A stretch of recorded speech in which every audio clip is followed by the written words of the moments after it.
Tetapi kan publik hanya melihat dari identifikasi bagaimana cara HP harus direndam, itu kan dianggapnya menghalang-halangi. Jadi sekali lagi ini masih kita lihat ke depannya, Mbak. Hasto Kristianto, Sekjen PDIP, ditahan selama 20 hari ke depan karena dengan sengaja merintangi, mencegah secara langsung maupun tidak langsung penyidikan perkara buron Harun Masiku bersama-sama dengan Saiful Bahri. Salah satunya adalah dengan menenggelamkan telepon Harun pada saat Harun ini segera yang tadinya ini ditangkap atau ditemukan oleh KPK atau segera ditangkap pada waktu itu oleh KPK. Masih bersama saya di gedung melalui sambungan Zoom ada Pak Saud Situmorang. Selamat malam Pak Saud. Ya, gimana Mbak? Pak Saud, tadi kalau kata Pak Magdir bilang, kuasa hukumnya Mas Hasto bilang ini dipertanyakan nih sampai adanya penahanan. Karena tidak ada kok bukti secara langsung, tidak ada bukti permulaan. Ya sebenarnya kan kemarin juga sudah soal formil yang diperdebatkan. Soal materi itu sudah jelas. Artinya kalau kita kembali ke peristiwa ini tahun 2020, itu kan sebenarnya kalau tidak ada, ya kita fair aja lah mengatakan, kalau nggak ada pergantian undang-undang KPK, kayaknya Mas Hasto juga sudah di luar, ya kan? Ini kan karena ada pergantian undang-undang KPK, ketemu pemimpin yang kayak begitu, terus kemudian KPK-nya kocar-kacir, tidak melakukan penegakan hukum dengan firm, dengan prudent, sehingga kemudian kasusnya terbelah-belah kayak begini gitu. Nah kalau umpamanya kita katakan disebutkan tadi itu tidak ada bukti katakanlah full toit delik atau peristiwa pidana yang sudah sempurna terjadi, ya nanti itu tempatnya di pengadilan. Cuman kalau kita mau lihat kenapa ditahan hari ini, itu kembali lagi subjektivitasnya berada di penyidik. Kalau umpamanya ditangguhkan penahanan tentu itu akan lebih wise, sehingga kemudian tiba saatnya itu dilimpahkan ke pengadilan, kemudian Hasto hadir di situ, mungkin diputuskan berapa tahun, kemudian dia baru masuk. Itu mungkin akan lebih kita yang sebut sebagai hukum yang menurut Todung Mulya Lubis kemarin itu yang disebutnya sebagai legal reasoning. Jadi maksudnya dalam hal ini juga dipertanyakan kenapa sampai harus ditahan begitu? Ya tentu kan legal reasoning itu kan kita harus punya kan, apa alasan-alasannya gitu loh.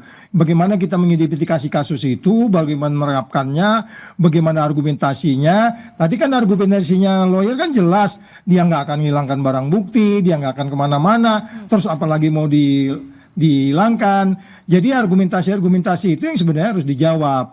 Tetapi pada bagian lain kan dari kita sudah mengatakan bahwa ini kan kasus cukup lama. Kalau mereka ingin melakukan itu dengan cepat, karena gini, kalau dengan ditahan dengan segera ini kan nanti ada tenggang waktu dia. Dengan tenggang waktu harus segera dilimpahkan ke penuntut umum, sehingga kemudian diadili dan Hasto tinggal dengan gentle, dia tadi kan kelihatan gitu ya, dia gentle untuk kemudian ditahan dengan segera sehingga prosesnya dengan cepat. Jadi kalau lihat dari sisi positifnya akan prosesnya menjadi lebih lancar. Kalaupun sisi negatifnya tentu hukum kan nggak begitu, yang disebutnya pertimbangan subjektif dari penyidik, kalaupun dia menghilangkan barang bukti dan seterusnya itu juga nggak masuk ke common sense kita kira-kira, dan common sense kita maksud saya si lawyernya gitu Mbak. Tapi jadi pertanyaan juga setelah Mas Hasto ini kemudian ditahan, proses hukum lebih berlanjut, apakah pertanyaan berikutnya Harun Masiku ini ditangkap, ketemu nih? Nah itu yang mungkin kita sesuatu yang terpisah, apakah kemudian ini ada kaitannya, kemudian tadi kan disebut sebagai supporting dana dan seterusnya, apakah kemudian dengan Hasto ditahan, terus kemudian ada dana yang tersendat, lebih gampang mengikuti dia, gitu kan analisis bisa-bisa saja. Ya, tetapi kan ini sesuatu yang sebenarnya menarik untuk kita dalami, apakah pelarian itu terkait langsung tidak langsung dengan upaya yang dilakukan oleh HK dan Hasto sendiri atau yang lain. Jadi nggak ada jaminan juga kalau kemudian ditahan, kemudian dia bisa bertemu, atau mungkin bisa jadi juga kalau dia menjelaskan melakukan komunikasi sehingga kemudian yang bersangkutan menyerah dan seterusnya, kita juga nggak tahu. Kita kan nggak tahu pola komunikasinya, penyidik yang tahu pola komunikasi mereka. Tetapi kan publik hanya melihat dari identifikasi bagaimana cara HP harus direndam, itu kan dianggapnya menghalang-halangi.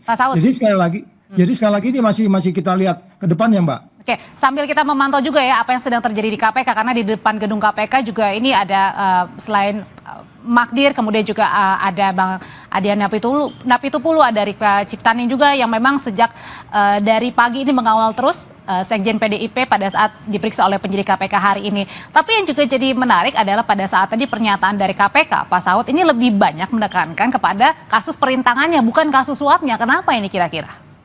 Ya, karena memang selama ini yang banyak pertanyaan dan perdebatan secara teoritik kan juga termasuk merintang-rintangin itu gitu. Karena kalau kita pokok perkaranya di sini adalah suap dan itu sudah prudent dan itu sudah pasti keterlibatannya, maka disebutnya pasal 55-nya, walaupun di persidangan sebelumnya nama Hasto selalu disebut tidak muncul, sehingga kemudian kok tiba-tiba jadi muncul, itu taktik daripada penyidik. Jadi kalau di dalam ekspos tadi lebih fokus kepada menghalangi penyidikan, karena dianggap dengan menghalangi penyidikan itu sehingga kasus ini menjadi lebih ruwet. Dalam hal ini mereka jadi kesulitan untuk mengejar pola komunikasi yang dilakukan oleh HM dalam hal ini, sehingga itu diangkat ke atas. Tapi sebenarnya pokok perkaranya sendiri kan adalah suap, sehingga kemudian kalau itu jadi ditonjolkan ke atas, sehingga mungkin apa yang terjadi di pra-peradilan kemarin ada 2 case surat perintah penyidikan yang berbeda, itu mungkin sekaligus mereka menjawab bagaimana sebenarnya merintang penyidikan itu, merintangi penyidikan itu dilakukan atau obstruction of justice itu dilakukan, sehingga itu diangkat ke atas. Tetapi sebenarnya kalau kita lihat case ini kan bermula dari bagaimana mereka harus memberikan sesuatu kepada dari KPU itu ya. Komisioner ya, Pak Wahyu ya waktu itu ya Mas. Ya, jadi itu sebenarnya yang pokok perkara utamanya. Tapi itu mungkin mereka kesampingkan di bagian bawah, tapi tadi dijelaskan juga sebenarnya.